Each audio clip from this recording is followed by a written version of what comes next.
बच्चों, कैसे हैं आप सब। आशा करती हूँ आप सब अच्छे होंगे, स्वस्थ होंगे। स्वागत है आपका इस कक्षा में।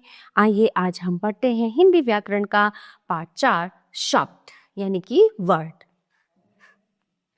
कुत्ता, औरत, शेर, फूल। ऊपर कुछ चित्र दिए गए हैं, उनके नीचे कुछ वर्णों के मेल से बने शब्द लिखे हैं जिनका कुछ अर्थ निकलता है। कुत्ता, वुत्ता। अब कुत्ते का तो अर्थ होता है, वुत्ता का कोई अर्थ नहीं होता। औरत, वौरत। औरत का अर्थ होता है, वौरत का कोई अर्थ नहीं होता। शेर, वेर, फूल, वूल। ऐसे ही शेर का मतलब होता है, वेर का नहीं होता। फूल का होता है, वूल का नहीं होता। ऊपर लिखे शब्द कुत्ता, शेर और फूल के दाईं ओर छपे शब्दों का क्या कोई अर्थ है? नहीं, वे शब्द नहीं है। वर्णों के ऐसे मेल को शब्द कहते हैं जिसका कोई अर्थ हो।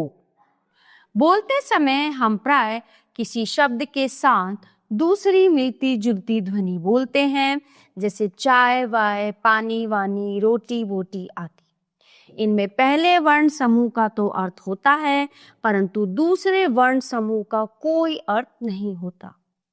अर्थ के आधार पर शब्दों को दो भागों में बांटा जा सकता है, सार्थक शब्द और निरर्थक शब्द।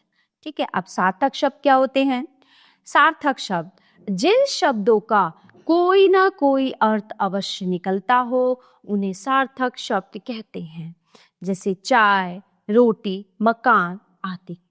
निरर्थक शब्द जिन शब्दों का कोई अर्थ नहीं निकलता, उन्हें निरर्थक शब्द कहते हैं, जैसे चा, वाय, वोटी, सकान।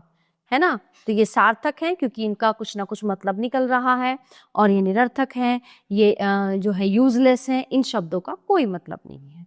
वर्ण ध्वनि का संकेत चिन्ह होता है। एक सार्थक वर्ण से भी शब्द बन सकता है। अनेक वर्ण मिलकर शब्दों का निर्माण करते हैं। जिन शब्दों का कुछ अर्थ हो वे शब्द सार्थक होते हैं। जिन शब्दों का कुछ भी अर्थ ना हो वे शब्द निरर्थक होते हैं। ठीक है, अब आगे देखते हैं महत्वपूर्ण तथ्य। वर्णों के ऐसे मेल को शब्द कहते हैं जिसका कोई अर्थ हो।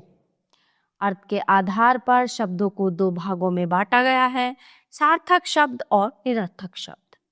सार्थक शब्द वे होते हैं जिनका कोई ना कोई अर्थ अवश्य हो।